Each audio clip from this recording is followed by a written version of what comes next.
இந்த நிகழ்ச்சி amazing facts ஊழியத்தின் நண்பர்களால் உங்களிடம் கொண்டு வரப்பட்டிருக்கிறது.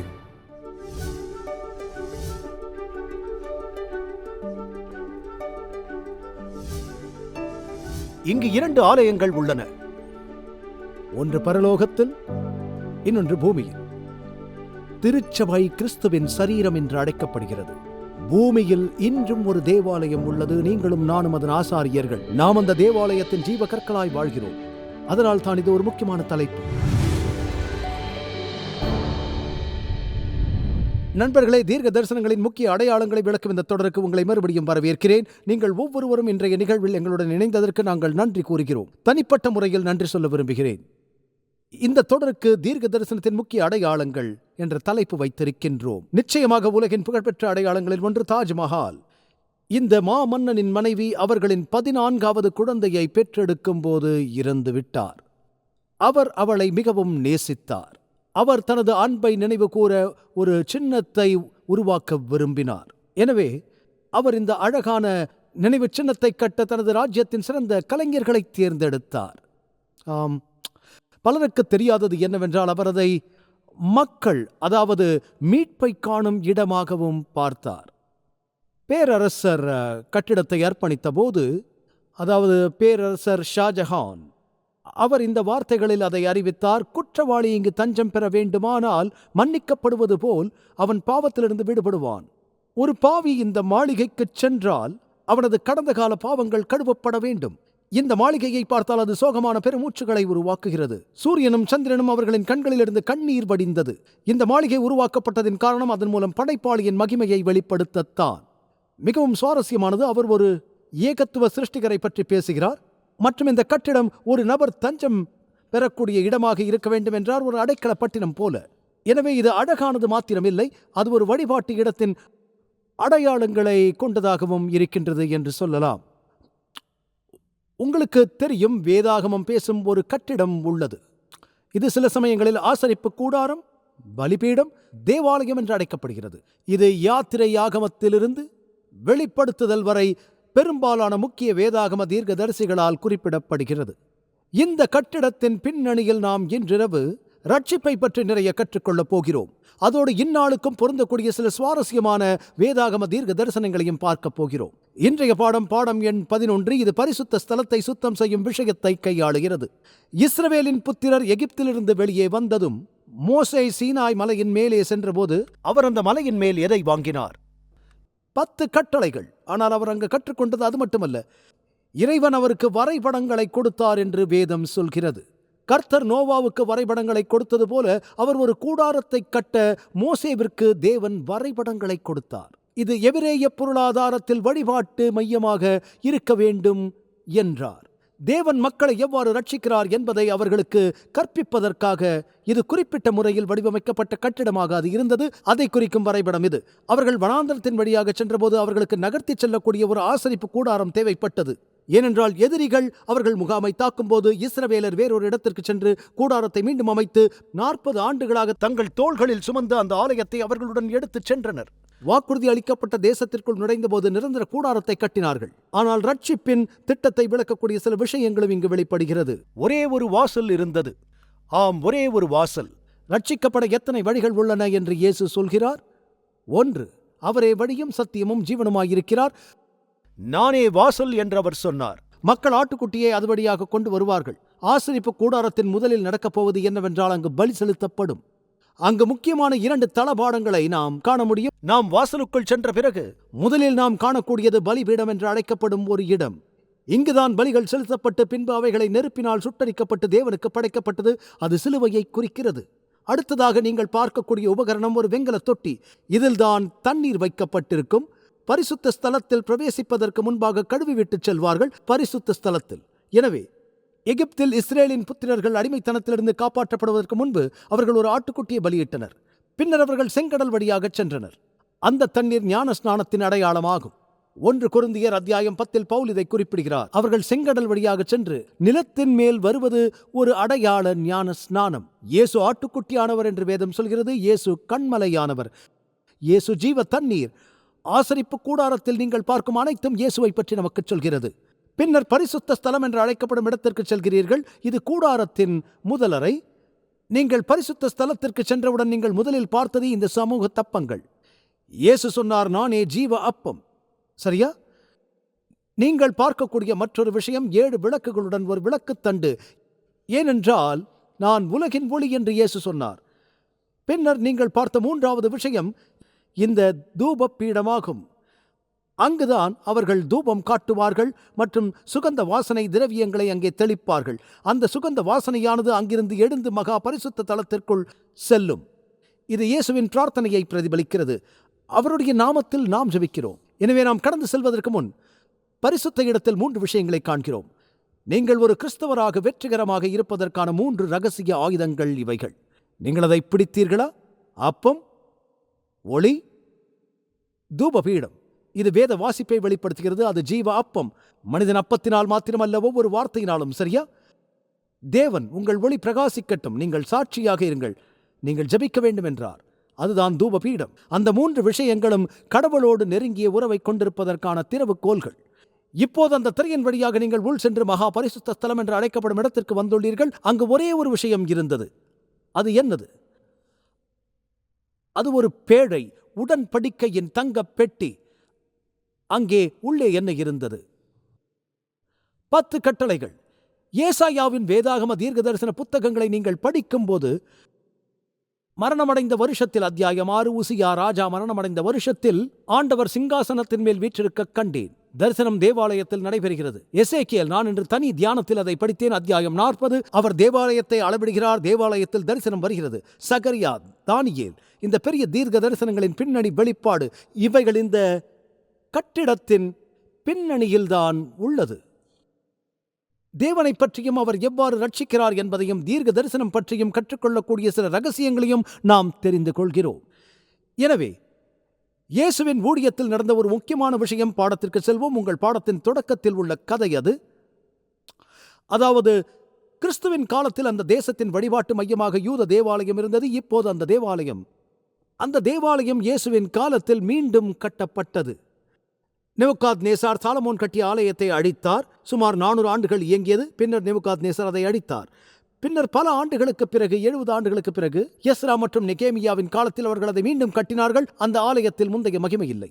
பின்னர் ஒரு ரோமானிய யூத அரசன், ஹாஸ்மோனிய மன்னன், மாமன்னன் ஏரோது என்கின்றவன் கட்டிடங்களை கட்டினான். அவர் கட்டுவதை விரும்பினார். அவர் ஒரு உணர்ச்சி மிக்க கலை சிற்பி. மசாடாவை கட்டினார், சிக்கேரியாவை கட்டினார், எல்லா இடங்களிலும் கட்டினார். இதயமற்றவராகவும் இருந்தார். அவர்தான் பெத்லகேமில் குழந்தைகளை கொன்றார். அரசியல் காரணங்களுக்காக அவர் ஒரு நல்ல அரசராக இருப்பார் என்று யூதர்களுக்கு தன்னையே காட்டிக்கொள்ள அவர் அவர்களின் தேவாலயத்தை புதுப்பித்தார். இயேசுவின் காலத்திலும் அங்கு வழிபட்டார்கள்.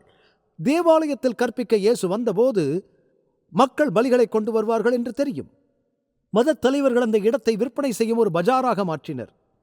ஆட்டுக்குட்டிகளை, புறாக்களை, ஏனைய பலிகளை விற்பனை செய்யும் இடமாக மாற்றினர். தேவாலயத்தின் முற்றத்தில் பிரார்த்தனை மற்றும் துதி மற்றும் ஆராதிக்கும் இடமாக இருக்க வேண்டும்.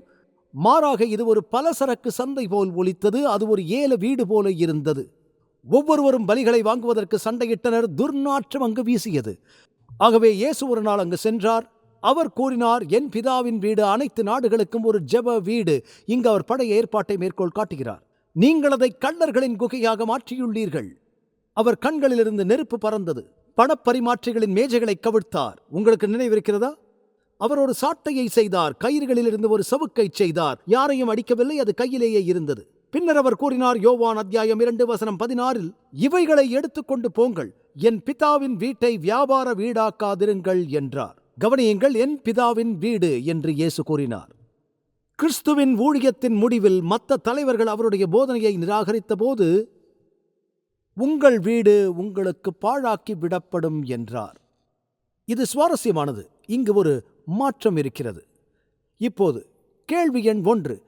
2300 நாள் மற்றும் 70 வார கால தீர்க்க தரிசனங்களுக்கான தொடக்க புள்ளி என்ன? பைபிளை எடுத்துக்கொள்ளுங்கள். என்னுடன் தானியேல் 9:23க்கு திரும்பவும். நீ மிகவும் பிரியமானவன், ஆதலால் நீ வேண்டிக் கொள்ளத் தொடங்கின போதே கட்டளை வெளியிடப்பட்டது.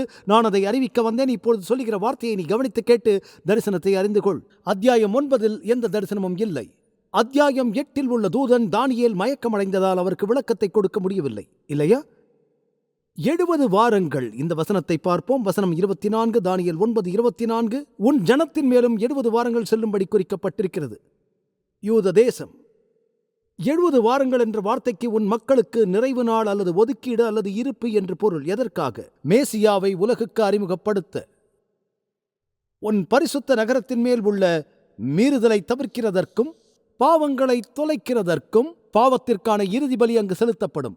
அக்கிரமத்தை நிவர்த்தி பண்ணுகிறதற்கும் நித்திய நீதியை வருவிக்கிறதற்கும் கிறிஸ்துவே அந்த நித்திய நீதியை கொண்டு வருவார். தரிசனத்தையும் தீர்க்க தரிசனத்தையும் முத்தரிக்கிறதற்கும் மகா பரிசுத்தமுள்ளவரை அபிஷேகம் பண்ணுகிறதற்கும். எனவே இவை அனைத்தும் நிறைவேற 70 வாரங்கள் தீர்மானிக்கப்படுகின்றன என்றார். நீ அறிந்து கொள்ள வேண்டியது இதுதான். இந்த தீர்க்க தரிசனங்களுக்கெல்லாம் தொடக்க புள்ளி. நீ அறிந்து உணர்ந்து கொள்ளக்கூடியது என்னவென்றால், எருசலேமை திரும்ப எடுப்பித்து கட்டுகிறதற்கான கட்டளை வெளிப்படுவது முதல் பிரபுவாகிய மேசியா வரும் மட்டும். இந்த இடத்திலிருந்து இந்த காலம் வரை 7 வாரமும் 62 வாரமும் செல்லும். சரி, 3 பங்கோடு 2 என்பது 62 இல்லையா? சொல்லுங்கள்.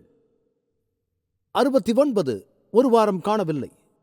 கடைசி வாரத்தில் என்ன நடக்கிறது என்பதை கூறுகிறார். அவர் பலியை நிறுத்தச் செய்கிறார், அதை பிரித்து காட்டுகிறார்.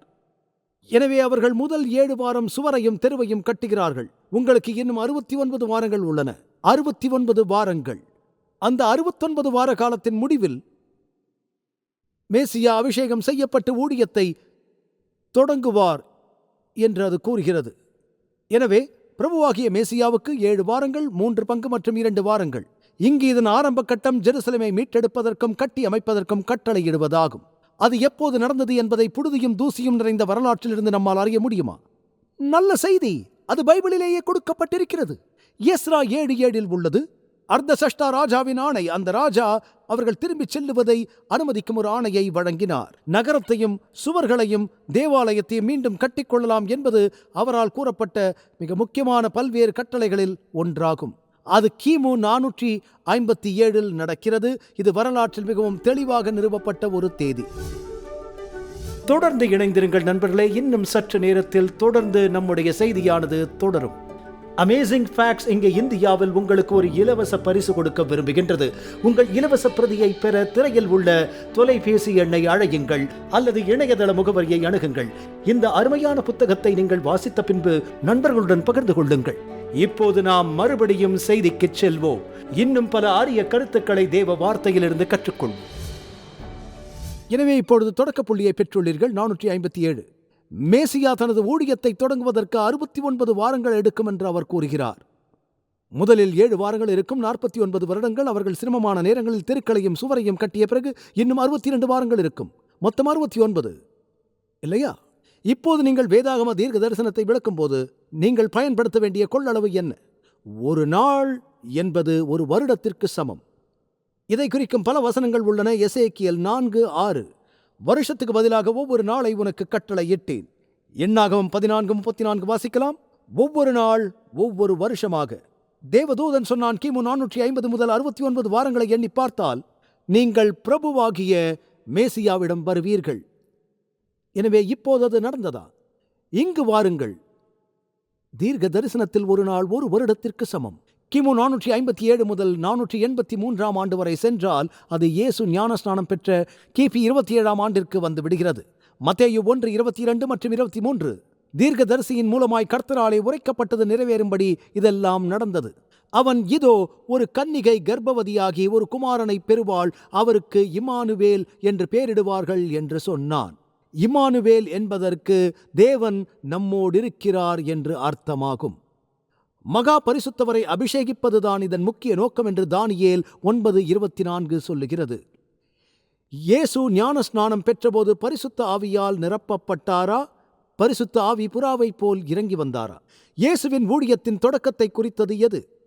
அவரது ஞான ஸ்நானம். உங்களுக்கு தெரியும், புதிய ஏற்பாட்டில் தெளிவாக நிறுவப்பட்ட தேதிகளில் ஒன்று லூக்கா அத்தியாயம் 3 வசனம் 1. பைபிள் இருக்கிறதா? காரணம், அவர்கள் பல தேதிகளை கொடுக்கிறார்கள். இந்த நேரத்தில் அவர் பல தொடர்புடைய தலைவர்களை கொடுக்கிறார். அது வரலாற்று ரீதியாக எப்பொழுது இருந்தது என்பதில் எந்த சந்தேகமும் இல்லை. சிலவற்றை பின்பற்றுவது கடினம். ஆனால் டாக்டர் லூக்கா நமக்காக என்ன செய்தார் என்பதை நான் உங்களுக்கு இப்பொழுது சொல்கிறேன். லூக்கா 3 வசனம் 1. திபேரியு ராயன் ராஜ்யபாரம் பண்ணின 15ஆம் வருஷத்திலே அதை நிறுவுவது அவ்வளவு கடினம் அல்ல. பொந்தியு பிலாத்து யூதேயாவுக்கு தேசாதிபதியாயும், அது ஒரு முக்கியமான அளவுகோல்.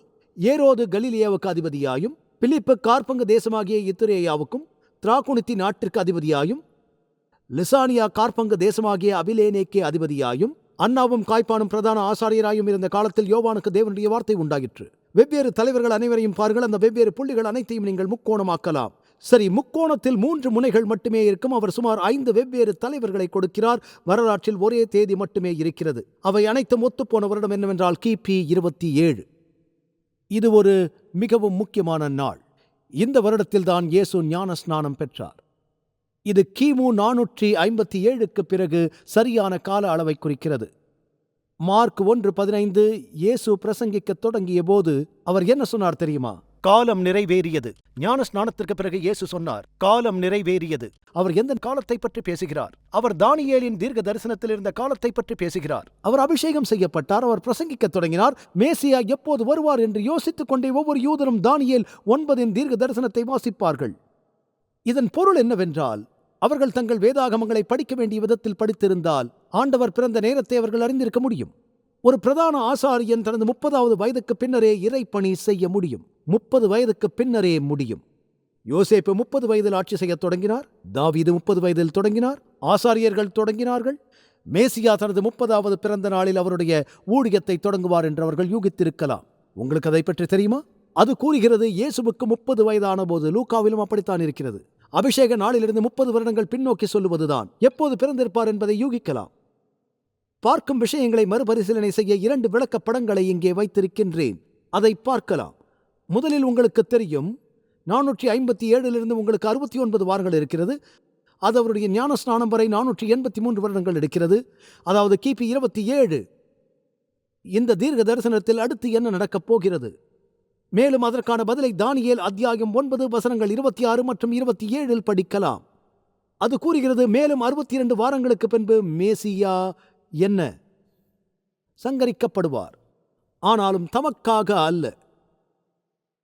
அதன் பிறகு மேசியா சங்கரிக்கப்படுவார். இது நிறைய மத தலைவர்களுக்கு இதை பற்றி எதுவுமே புரியவில்லை. அவர்கள் மிகவும் சிரமப்பட்டார்கள்.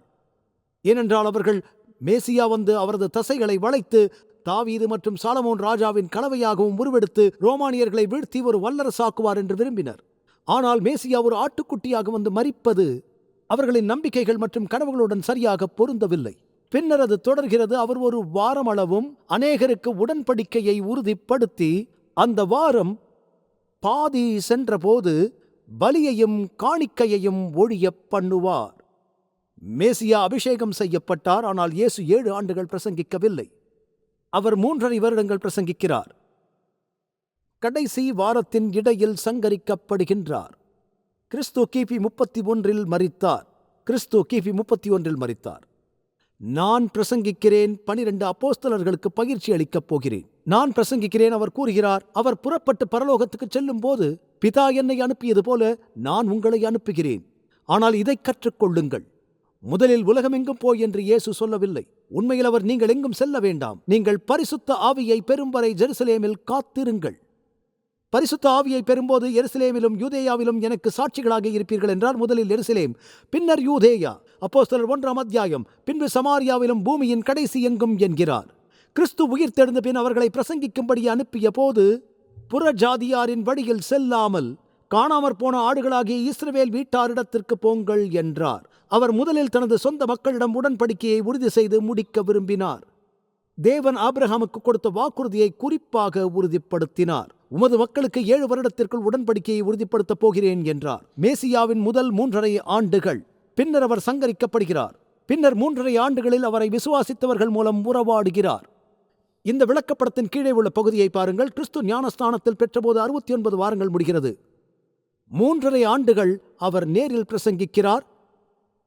3.5 ஆண்டுகள் அவர் அப்போஸ்தலர்கள் மூலம் பிரசங்கிக்கிறார். அதன் முடிவில் கிபி 34 ஏதோ நடக்கிறது. பைபிள்களுக்கு செல்லுங்கள். அப்போஸ்தலர் அத்தியாயம் 7. அத்தியாயம் 7 ஸ்தேவான் கிறிஸ்தவ திருச்சபையின் முதல் இரத்த சாட்சியாக மரிக்கிறார். இயேசுவை குற்றம் சாட்டிய அதே நபர்களால் அவர் தவறாக நியாயம் தீர்க்கப்பட்ட பிறகு பெந்தகோஸ்தே நாளில் பேதுரு பிரசங்கித்த அற்புதமான நற்செய்தியை அவர் ஜனங்களுக்கு கூறினார். 3.5 ஆண்டுகளுக்கு முன்பு அவர்களோ மனம் திரும்பி ரட்சிக்கப்பட என்ன செய்ய வேண்டும் என்று கேட்பதற்கு பதிலாக உச்ச நீதிமன்றம், தலைவர்கள், தேசத்தின் பிரதிநிதிகள் தங்கள் காதுகளை மூடிக்கொண்டனர். பற்களை கடித்தனர், கேட்க விரும்பவில்லை. கூச்சலிட்டனர். வசனம் 57, அப்போஸ்தலர் 7:57.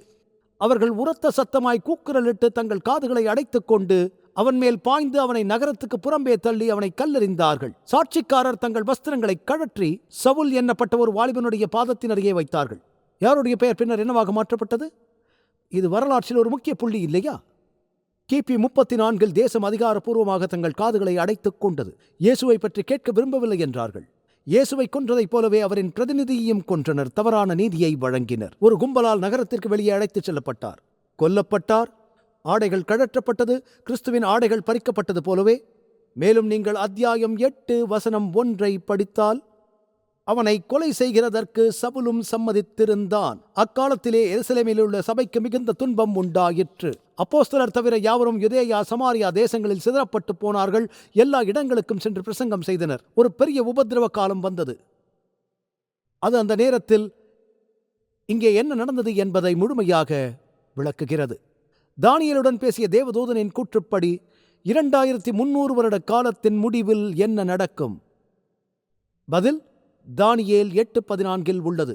அவன் என்னை நோக்கி 2300 ராப்பகல் செல்லும் வரைக்கும் இருக்கும், பின்பு பரிசுத்த ஸ்தலம் சுத்திகரிக்கப்படும் என்றான். இப்போது ஒரு நொடி உங்கள் வேதாகமத்திற்கு செல்லுங்கள்.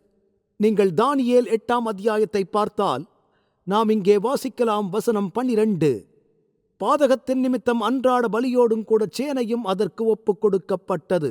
அது சத்தியத்தை தரையிலே தள்ளிற்று. அது கிரியை செய்து அனுகூலம் அடைந்தது. ஆம், அனுகூலம் அடைந்தது. கிரியை செய்து அனுகூலம் அடைந்தது. அதுவே என்ன நடக்கிறது என்றால், தேவன் என் சத்தியம் மற்றும் வேதாகமத்தின் சத்தியம் மற்றும் இயேசுவின் சத்தியம் இந்த நேரத்தில் சமரசம் செய்யப்பட்டாலும் அது இன்னும் செழிக்கிறது, இன்னும் செழிக்கிறது. ஒரு விரைவான வரலாற்றை கொடுக்கப் போகிறேன். இந்த காலத்தை குறித்து உங்களில் பெரும்பாலானோர் நன்கு அறிந்திருக்கிறீர்கள். அதாவது கிறிஸ்துவிற்கு பிறகு சுமார் 300 அல்லது 400 ஆண்டுகளுக்கு பிறகு ரோமாபுரியில் கிறிஸ்தவர்கள் துன்புறுத்தப்பட்டனர். அவர்களை சிங்கங்களுக்கு உணவளித்தனர். ரிலிஜியோ இல்லிசிட்டா என்று கருதப்பட்டது, அதாவது தடை செய்யப்பட்ட மதம். அம்மதத்தினர் துன்புறுத்தப்பட்டு புறம்பே தள்ளப்பட்டார்கள், சுரங்கங்களில் வாழ்ந்தார்கள். கிறிஸ்தவம் அரச மதமாக மாறியது. ஒரே இரவில் நாகரிக போக்காக மாறியது. கான்ஸ்டன்டைன் ஒரு கிறிஸ்தவராக மாறினார். என்ன நடந்தது என்றால், கிரேக்க ரோமானிய மதங்களிலிருந்தும் நிறைய பேர் திருச்சபைக்குள் வர ஆரம்பித்தனர். அவர்கள் முழுமையாக ரட்சிக்கப்படவில்லை. அவர்களுக்கு இயேசுவின் போதனைகள் கூட தெரியாது. அபிஸ்வாச கருத்துக்களை கொண்டு வர முயன்றனர். நகரத்தை பற்றிய உண்மையை பற்றி அன்றிரவு நாம் பார்த்தோம். நியாய தீர்ப்பும் உயிர் தெழுதலும் நடப்பதற்கு முன்பாக மரித்த மக்கள் நேரடியாக என்றென்றும் எரியும் அக்னி கடலுக்கு செல்லுவது இல்லை என்றார்கள். ஆனால் நாம் அக்னிக்குளம் இருக்கிறது என்றும் நித்திய தண்டனை உண்டு என்றும் கற்றுக்கொண்டோம். அதற்கு மாறாக கிரேக்க புராணங்களிலிருந்து தவறான புரிதல் வந்தது. அன்று நடைமுறையில் சத்தியத்தை தரையில் எறிந்தார்கள். சுத்திகரிப்பு யோசனை பேசப்பட்டது. இந்த பாதி அக்னி எரியுமிடம். இது வேதாகமத்திற்கு ஒத்த சிந்தனை அல்ல. வேதத்தில் அதை பற்றி எதுவும் சொல்லப்படவில்லை. இறந்தவர்கள் இறந்தவுடன் உடனடியாக மோட்சத்திற்கு செல்வார்கள். பின்னர் அவர்கள் தங்கள் உடலுக்காக திரும்பி வருவார்கள், அல்லது அவர்கள் ஆபிரகாமின் மார்பில் காத்திருக்கிறார்கள் என்ற எண்ணம் கூட வேதாகமத்தில் இல்லை என்பதையும் அத்துடன் பல விஷயங்களையும் கண்டுபிடித்தோம். சத்தியம் தரையில் போடப்பட்டது. நீங்கள் இனி 10 கட்டளைகளை கடைபிடிக்க தேவையில்லை. இயேசுவை விசுவாசத்து பின் எப்படி வேண்டுமானாலும் நியாய பிரமாணத்தை புறக்கணிக்கலாம் என்பது தரையில் போடப்பட்ட சாத்தியங்களில் ஒன்று. இந்த நேரத்தில் அனைத்து வகையான விஷயங்களும் சிதைந்து போக ஆரம்பித்தன. எனவே பரிசுத்த ஸ்தலத்தை எப்போது சுத்தம் செய்வது? சரி, இப்போது 457 தொடங்கி நீங்கள் 2300க்கு செல்லுங்கள். அது எப்போது வரும் என்று உங்களுக்கு தெரியுமா? 2000. அதுதான் பைபிளில் மிக நீண்ட காலம். அது 1844 எட்டுகிறது. நான் இங்கே ஒரு விளக்கப்படம் காண்பிக்கிறேன். இந்த தொடர் ஆய்வுகளை உங்களுக்கு கொண்டு வர காரணமான இயக்கம் உண்மையில் இந்த காலத்தில் தான் துவங்கியது. ஏனென்றால் 1844 உலகம் முழுவதும் உள்ள கிறிஸ்தவர்கள் இயேசு மீண்டும் வருகிறார் என்று நினைத்தனர். அதை பெரிய வருகை இயக்கம் என்று அழைத்தனர். 7ஆம் நாள் அட்வென்டிஸ்டுகளுடன் எந்த தொடர்பும் இல்லை. ஏனென்றால் அப்போது அவர்கள் இல்லை. அட்வென்ட் என்ற வார்த்தைக்கு வருவது என்று பொருள். இயேசு வருவார் என்று அவர்கள் நினைத்தார்கள். எத்தனை பேருக்கு அது தெரியும்? அதை மில்லரைட் இயக்கம் என்று அழைத்தனர். பாப்டிஸ்டுகள், மெத்தடிஸ்டுகள், பிரெஸ்பிட்டேரியன்கள், சபைவாதிகள் என்று இருந்தார்கள். இயேசு வராதபோது சொன்னார்கள், பாருங்கள், இது தேவ சித்தம் அல்ல. நம்மிடம் இந்த வெவ்வேறு பிரிவுகள் உள்ளன. நாம் நம்முடைய வேறுபாடுகளை ஒதுக்கி வைத்துவிட்டு பைபிளை ஒன்றாக படித்து நாம் எப்படி திசை மாறினோம் என்று பார்ப்போம் என்றார்கள். திடீரென்று தேவன் ஒரு இயக்கத்தை தொடங்கினார். அது அனைவரையும் கடவுளின் வார்த்தைக்கு கொண்டு வந்தது. அது இப்போது ஒரு இயக்கமாக மாறி அது இப்போது 17 மில்லியன் மக்களை கொண்டுள்ளது. அது உலகம் முழுவதும் பரவியுள்ளது. மேலும் நீங்கள் பங்கேற்கும் இந்த கூட்டங்களுக்கு ஸ்பான்சர் செய்ய அவர்கள் உதவுகிறார்கள். இப்போதே அனைத்து கிறிஸ்தவர்களும் இந்த கடைசி நாட்களில் வேதத்திற்கு திரும்ப வேண்டும் என்று இந்த மக்கள் சொல்கிறார்கள். 7 திருச்சபைகள் இருப்பதாக வெளிப்படுத்துதல் சொல்கிறது. கடைசி காலம் என்று அழைக்கப்படும் சபை எது? லவோதிகேயா. இதன் பொருள் மக்களின் தீர்ப்பு. திருச்சபை வரலாற்றின் கடைசி கட்டத்திற்குள் 1844 நுழைந்தோம்.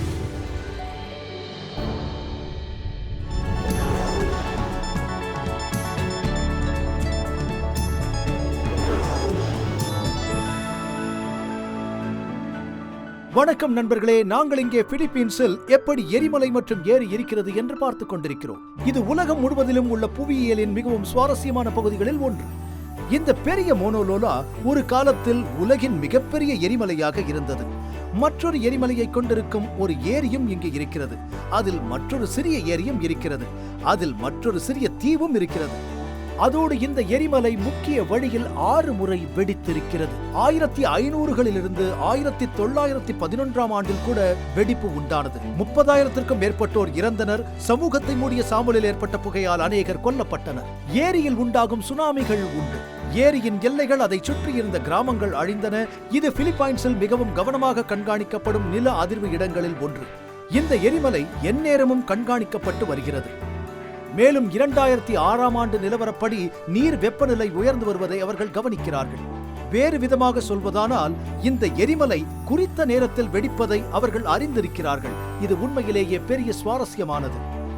ஏனெனில் இந்த இடம் பெரும் நில அதிர்வு நடவடிக்கைகளின் இடமாக இருக்கிறது. ஆனால் எரிமலை ஒரு நாள் மீண்டும் வெடிக்கப் போகிறது என்று வல்லுநர்கள் அறிந்திருக்கிறார்கள். இது ஒரு பிரபலமான சுற்றுலா தலமாக அவர்கள் மனை விற்பனைக்காக போராடுகிறார்கள். ஞானமில்லாமல் கட்டடங்களை கட்டி எழுப்புகிறார்கள். பேரறிவின் விளிம்பில் அமர்ந்திருக்கிறார்கள். இயேசு வரப்போகிறார், இயேசு வரப்போகிறார் என்று வானமெல்லாம் பெரும் சத்தத்துடன் அறிக்கை செய்கின்றன. மேலும் வானங்கள் வெந்து அழிந்து பூதங்கள் எரிந்து உருகிப்போம் என்றும் உலகம் அவரின் கரத்தில் இருக்கிறது என்றும் அவருடைய வார்த்தையை தேவன் நமக்கு அளித்துள்ளார் என்பதை சிந்திக்க வைக்கிறது. பார்க்க போனால் இவைகள் அனைத்தும் அழிந்து போகும். நாம் எப்படிப்பட்டவர்களாக இருக்க வேண்டும்? பரிசுத்த நடக்கையும் தேவ பக்தியும் உள்ளவர்களாக இருக்க வேண்டும். நண்பர்களே, நீங்கள் உலகின் பார்வைகளால் திசை திருப்பப்படுகிறீர்கள். பெரிய பென் என்பதற்கு நீங்கள் ஆயத்தமா?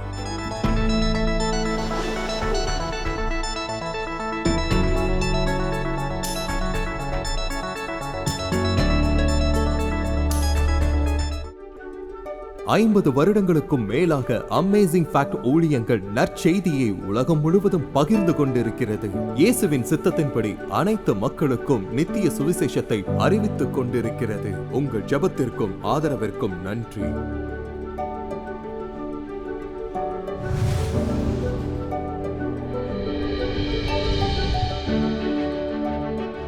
இன்றைய இலவச சலுகையை விண்ணப்பிக்க மறந்து விடாதீர்கள். அது நிச்சயம் ஆசீர்வாதமாக இருக்கும். உங்களது தொடர்ச்சியான ஆதரவுக்கு நன்றி. நாங்கள் இயேசு கிறிஸ்துவின் சுவிசேஷத்தை உலகெங்கிலும் கொண்டு செல்கிறதினால் நீங்கள் அடுத்த வாரம் இணைந்திருக்க உதவி செய்து கர்த்தருடைய வேத வார்த்தையில் மூழ்கி அற்புத உண்மைகளை ஆராயச் செய்வோம்.